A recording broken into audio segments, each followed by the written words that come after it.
bonjour à tous, je m'installe en extérieur malgré le temps insalubre. Je ne sais pas si le temps peut être qualifié de cette manière, mais en tout cas c'est une réplique de Peter Ustinov dans la Lola Montez de Max Ophuls. Voilà, c'est pour ça que je pense à cette terminologie.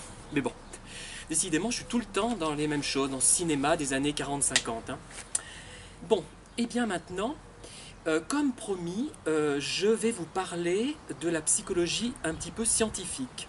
Jusqu'à présent, nous étions dans une psychologie philosophique, littéraire, mais qui ne tenait absolument pas compte de la méthode expérimentale. Je ne dis pas que je suis un adepte acharné à 100% à cette méthode expérimentale, mais je trouve qu'elle est trop négligée dans le grand public et c'est vraiment préjudiciable.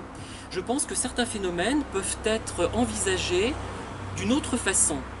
Et ces phénomènes ne le sont pas, puisqu'il y a une focalisation sur cette psychologie, on va dire, oui, littéraire, philosophique, très intéressante par certains côtés, mais qui ne permet pas de vraiment valider scientifiquement des idées. Ce sont souvent des hypothèses qui ne sont pas validées, d'où le côté parfois un petit peu discutable de ce qui peut être énoncé. Voilà. Alors, je vais intituler ma vidéo « Des idées pour changer les conduites ». Alors, imaginons que nous souhaitions modifier l'attitude d'une personne qui est victime d'un pervers narcissique afin qu'il ou elle prenne conscience du problème et se détache de cette personne et qu'elle s'en éloigne. Comment allons-nous procéder? Eh bien, la première chose qui vient à l'esprit, c'est, si nous sommes le commun des mortels surtout, c'est d'utiliser ce que l'on nomme la communication persuasive. Nous allons utiliser donc la langue, nous allons affûter notre discours, peaufiner nos arguments, choisir le lieu propice, le moment adéquat pour que notre communication soit le plus efficace possible. Donc cette communication persuasive a bien évidemment été utilisée et étudiée par les psychologues sociaux qui se sont penchés sur les caractéristiques de la langue, les caractéristiques de l'émetteur, les caractéristiques du récepteur. Donc il y a notamment des travaux en 1951 de Hovland et Wess et en 1962 de Aronson et Golden. Alors, ils ont fait apparaître que l'efficacité de la communication dépend de la compétence et de la crédibilité de l'émetteur. J'ai l'air d'enfoncer des portes ouvertes, mais il faut savoir que même une évidence, si on a l'esprit scientifique, doit être démontrée. Et c'est ça que la psychologie littéraire, que la psychanalyse, que la psycho... comment on va dire, qui soigne les maladies, ne prend pas suffisamment en compte. Bon, évidemment, c'est plus difficile, mais il n'y a pas cette approche scientifique. Et donc, une idée élémentaire, aussi simple que ça, aussi basique, doit être démontrée préalablement. Alors, par contre, une chose très importante, qui n'est peut-être pas si évidente, le poids de la compétence dépend moins de celui qui la possède que de celui qui la lui attribue. Autrement dit, il s'agit plus de paraître expert que de l'être véritablement. Par exemple, je pense à certaines vidéos sur différents thèmes, pas seulement sur la perversion narcissique. Les gens se présentent comme des grands spécialistes de questions, ce qu'ils sont peut-être d'ailleurs, nous n'en savons rien parfois. Parfois nous le savons, parfois nous ne le savons pas.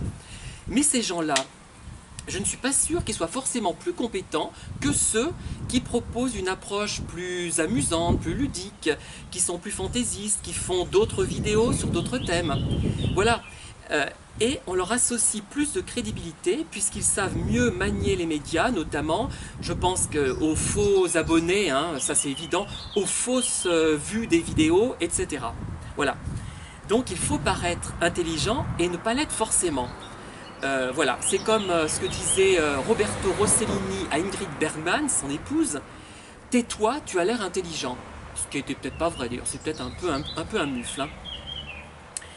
Alors, Hovland et Wess, en 1951, ont traité scientifiquement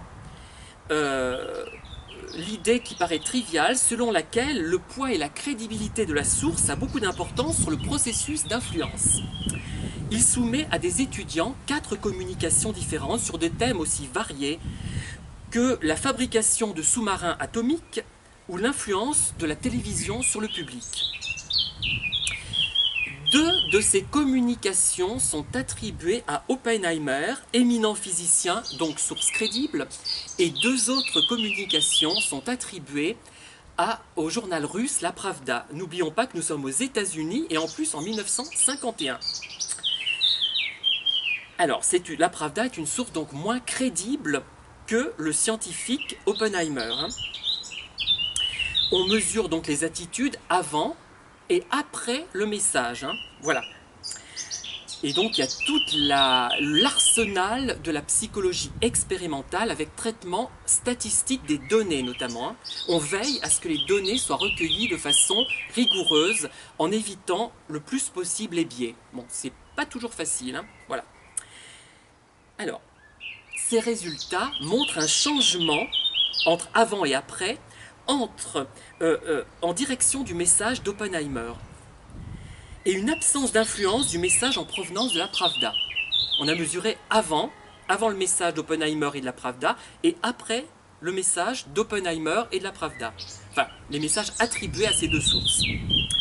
96% des sujets considèrent les arguments d'Oppenheimer justes, alors que pour les mêmes arguments développés par la Pravda, les étudiants considèrent que seulement 69% des arguments sont considérés comme justes. Voilà.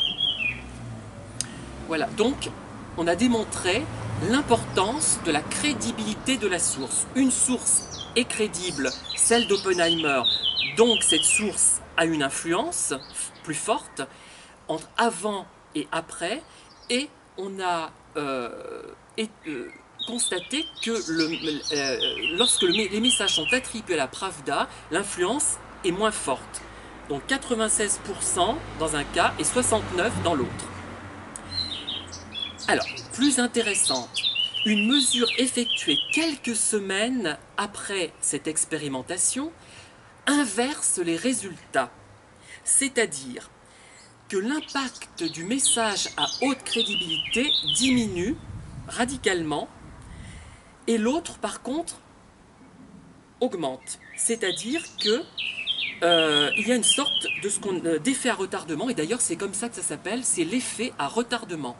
C'est-à-dire que le message qui avait une forte crédibilité a moins de crédibilité quelques semaines après, et celui qui avait une faible crédibilité a une forte crédibilité quelques semaines après. Par contre, si on réitère l'identité de celui qui prononce le message, on revient sur les résultats antérieurs.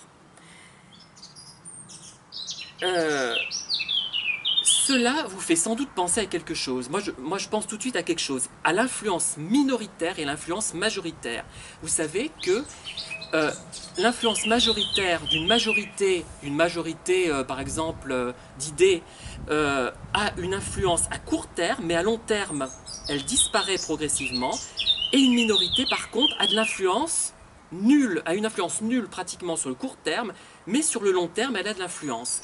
C'est-à-dire qu'en fait, quand on est face à une source très crédible, un grand professeur par exemple, qui parle, je sais pas, d'une théorie scientifique quelconque, mais qui intéresse beaucoup de gens, le fait que ce soit un grand professeur qui prononce cette théorie, qui démontre cet ensemble théorique, ça aura une influence forte sur nous. En fait, l'importance de celui qui émet les informations va occulter le contenu en quelque sorte. Enfin, voilà. Et on va se dire, mon Dieu, c'est quelqu'un d'important qui prononce cette allocution, donc il est crédible. Voilà. C'est quelqu'un de bien, c'est quelqu'un de scientifique, il a pignon sur rue, c'est le plus grand philosophe, c'est le plus grand mathématicien de notre époque, etc. Si cette même communication est prononcée par quelqu'un qui n'a pas cette crédibilité, à court terme, son message ne passera pas. Voilà. En gros, c'est ça. Voilà, la problématique est là. Par contre, la source qui n'a pas d'influence au départ, à court terme, aura une influence à plus long terme. Puisque, comment dire, la personne qui a prononcé le discours disparaît, qu'elle soit importante ou pas importante, et il va rester l'idée qu'elle a développée. Et on va réfléchir sur cette idée. C'est ça, en fait, voilà. On va réfléchir sur cette idée et on va oublier, en quelque sorte, celui ou celle qui a été à l'origine de l'expression de cette idée. Voilà ce que je voulais vous dire. Donc, si, par exemple, quelqu'un démontre une théorie vraiment très importante sur la perversion narcissique, par exemple si c'est Marie-France Irigoyen, hein, vous allez immédiatement la croire. Si c'est quelqu'un qui essaie de démontrer la même chose et qui est Pierre Calmar, par exemple, vous allez le croire plus difficilement, puisqu'il n'a pas pignon sur rue. Voilà. Mais au bout d'un moment, ce qui va rester, au bout de quelques semaines, c'est l'idée qui a été développée par chacun. Et c'est ça qui va vous rester en tête plus que la source. Voilà, je ne sais pas si je vous ai convaincu, moi je me suis convaincu en tout cas. Et je vous dis à bientôt pour une nouvelle vidéo sur la thématique de l'influence, de la psychologie littéraire, de la psychologie scientifique, des pervers narcissiques. À bientôt, au revoir.